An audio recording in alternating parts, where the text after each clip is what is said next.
안녕하세요, 저스티스입니다. 이번 시간에는 제1차 세계대전을 영국의 입장에서 살펴보고자 하는데요. 전쟁 중에서 대영 제국의 쇠퇴를 상징했던 장면들을 몇 가지 뽑아서 살펴보도록 하겠습니다. 5편에서 말씀드린 바와 같이 영국은 19세기 후반 동시에 대국화가 진행된 미국과 독일 중에서 비교적 미국의 성장을 용인하고 상대적으로 독일을 압박하는 전략을 선택하였습니다. 따라서 영국은 독일이 유럽 바깥쪽으로 진출하는 것을 모두 대영 제국에 대한 도전 및 위협으로 받아들이고 군사, 외교, 경제 등 모든 분야에서 독일을 유럽 안에 가두고 압박하는 정책을 계속하였죠. 그 대표적인 예가 독일과 첨예하게 대립하고 있던 프랑스와 영불 협상이라는 일련의 군사 동맹을 맺었다는 사실입니다. 그로 인하여 제1차 세계대전이 개전되어 독일과 프랑스의 군사 충돌이 시작되자 영국이 대륙에서 필연적으로 육상 전투에 휘말리게 된 것이었죠. 문제는 영국이 강력한 해군이 있었던 것에 반해 상대적으로 거대한 육상 전력은 갖추지 못한 채 전쟁에 뛰어들었다는 점이었습니다. 바로 이 점이 제1차 세계대전에서 대영 제국 비극의 핵심 중 하나라 하겠습니다. 1914년 겨울, 많은 영국 파병군들은 이때쯤에는 자신들이 고국으로 돌아갈 수 있을 것이라 생각했었지만 독일과 프랑스 국경의 서부전선은 장기간에 걸친 참호전이라는 처참한 상황으로 치닫고 있었습니다. 그런데 영국이 대금을 완납한 에진코트함을 오스만 제국에 넘겨주지 않자 오스만 제국이 독일 측으로 참전을 결정하였고 양국은 전투에 돌입하게 되었습니다. 당시 해군 장관 윈스턴 처칠은 넬슨이 그랬던 것처럼 드넓은 동방의 다르다넬스 해협의 주력 함대를 돌진시켜 일거의 콘스탄티노플을 점령하여 오스만 제국을 붕괴시키고 배후에서 독일의 뒤통수를 후려침으로써 전쟁을 끝내고 싶었죠. 그 전략은 성공할 경우 본인이 전쟁 영웅에 등극할 수 있는 최상의 시나리오였습니다. 하지만 현역 해군 장교들은 다르다넬스 해협은 폭이 평균 5km에 지나지 않는 데다가 곳곳에 기뢰가 부설되어 있으며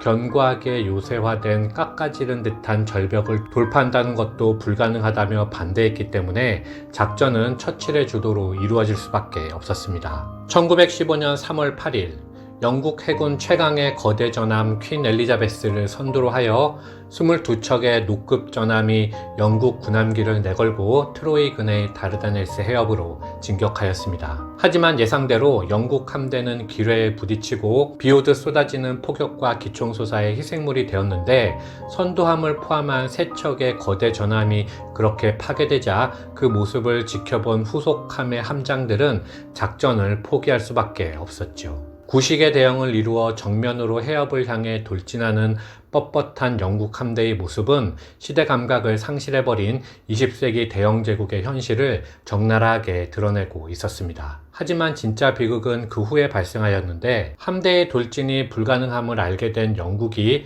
해협 서쪽에 펼쳐진 갈리폴리 반도의 육군을 상륙시켜 이곳을 점령함으로써 해협을 제압하는 시나리오로 작전을 변경하였기 때문입니다. 바로 여기에 그 유명한 호주 뉴질랜드 연합군인 엔잭 부대가 투입된 것이었죠. 엔잭 병사들은 고국을 떠나 전쟁의 목적도 정확히 이해하지 못한 채 작전에 갑자기 투입되었고 오스만 제국군의 맹렬한 십자포화의 표적이 되어 3만의 참혹한 사상자가 발생하였습니다. 참고로 훗날 작전이 펼쳐진 해안은 엔잭 해안이라 불리게 되었고 오늘날에도 호주인들에게는 갈리폴리라는 말이 비애나 애도와 같은 뜻으로 쓰인다고도 합니다. 어쨌든 전투는 터키의 아버지 무스타파 케말이 이끈 오스만 제국의 승리였고 물론 이 전투로 주력인 영국군은 엔잭보다 훨씬 더 큰 피해를 입게 되었는데 8개월의 작전 기간 중에 투입된 병력이 50만이 넘었고 사상자는 20만에 이르렀습니다.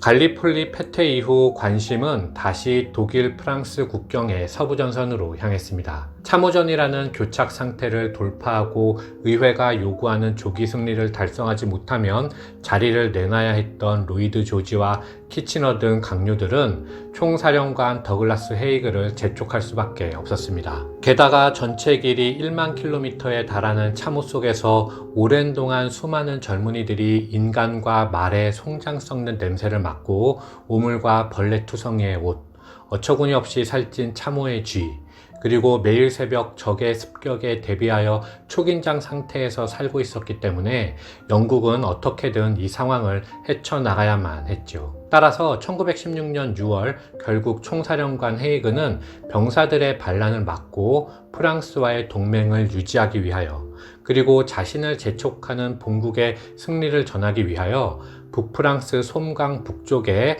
25개 사단을 투입하는 대공세를 결정하였습니다. 그리고 7월 1일 엄청난 수의 영국 보병이 포병대의 준비 사격에 이어 겹겹으로 일제히 적진을 향해 돌진했습니다. 하지만 이미 프랑스군조차 베르댕의 패배에서의 교훈으로 분대 단위의 기습돌격으로 전술을 전환했음에도 불구하고 천천히 대열을 지어 적의 기관총자를 향해 돌진하는 영국 육군의 전술은 나폴레옹 전쟁 때나 통하던 낡은 방식 그대로였습니다. 이 모습은 흡사 갈리폴리 전투에서 다르다넬스로 돌진한 함대와도 비슷한 모습이었고, 돌격 첫날 7만 명이 넘는 사상자를 내는 초유의 참사로 이어졌습니다. 이런 비합리적인 전술로 대량 전사를 경험한 나라가 전쟁 후에 곧바로 제정신으로 돌아오는 것은 불가능에 가까운 일이었죠. 게다가 애국심으로 똘똘 뭉쳤던 옥스포드와 캠브리지 대학의 학생들이 하급 장교로서 언제나 맨 앞에서 백병전을 주도했기 때문에 영국에서 가장 우수하고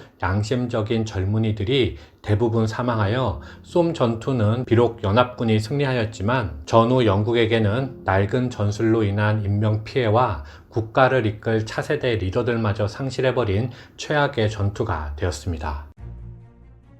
제1차 세계대전에서 영국과 중동의 관계를 이야기할 때 꼭 언급해야 할 인물이 바로 토마스 에드워드 로렌스입니다. 아라빈을 이끌고 오스만 제국에 대한 반란을 승리로 이끈 아라비아의 로렌스가 바로 그이죠. 그는 1888년 북웨일스 트레드마크에서 태어나 발군의 성적으로 1910년에 옥스퍼드를 졸업한 뒤 고고학자로서 활동하다가 제1차 세계대전의 발발과 함께 참모본부의 정보장교로 발탁되어 카이로에 배속되었습니다. 당시 영국은 오스만 제국의 통치하에 있던 아랍인들을 결집시켜 오스만 제국에 대한 반란에 나서도록 공작하고 있었는데, 1916년 로렌스는 생애의 친구인 아랍인 수장 후세인의 아들 파이살을 만나게 됩니다. 그리고 파이살과 함께 오스만 제국에 대항하는 아랍 베두인군의 사막 유격전을 지휘하면서 활약하게 됩니다. 특히 1917년 7월 얼마 안 되는 베두인 낙타 부대를 이끌고 신의 기적 없이는 횡단이 불가능하다는 네푸드 사막을 건너 육로로 아라비아 반도의 요충항 아카바만 요새 기습에 성공하였는데, 그리하여 아라비아의 로렌스라 불리게 되었죠. 한편 로렌스는 카이로에서 정보장교로 근무한 덕분에 극비 문서에 접근할 수 있었는데, 이집트 총독 헨리 맥마흔이 아랍의 수장 후세인과 주고받은 맥마흔 약속, 이른바 아랍인이 영국의 편에서 오스만 제국과 싸워준다면 전후에 아랍인의 독립국가를 건설해주겠다는 약속에 대해서 잘 알고 있었습니다. 그리고 로렌스는 영국이 프랑스와 전후에 아랍인의 지역을 분할 영유하기로 한 사이크스 피코 협정 역시 알고 있었죠. 로렌스는 대영 제국의 도덕성을 지키면서도 아랍인들에게 진정한 자유를 주기 위하여 자신이 영국군보다 먼저 전략적 요충지인 다마스쿠스를 점령해야 함을 깨닫고 1918년 10월 영국의 또 다른 영웅 앨런비보다 먼저 아랍군을 이끌고 다마스쿠스를 점령하였고, 로렌스의 꿈은 실현을 눈앞에 두게 되었습니다. 하지만 로렌스나 앨런비가 모르고 있었던 것이 있었으니 바로 런던에서 로이드 조지 내각의 외무장관 벨푸어가 전쟁의 로스차일드가의 자금을 끌어들이기 위하여 전후에 팔레스타인의 유대인 국가 건설을 약속했다는 점이었습니다. 참고로 벨푸어 선언과 로스차일드의 관계에 대해서는 지난 이스라엘 건국편에 비교적 자세히 업로드되어 있으니 참고하여 주시기 바랍니다. 어쨌든 영국 내각이 그런 결정을 한 이유는 로스차일드가의 자금을 끌어들이려는 이유뿐만 아니라 전후의 중동을 통일 아랍 국가에 맡겨서는 안 된다는 판단이 있었기 때문이었습니다. 만약 통일국가가 들어설 경우 수에즈 운하는 물론 중동의 유전을 잃게 될지도 모르며 결정적으로는 인도 지배를 장담할 수 없었기 때문이었죠. 사이크스-피코 협정, 맥마흔 편지, 벨푸어 선언 등 제1차 세계대전 후를 두고 한 이 세 가지 약속이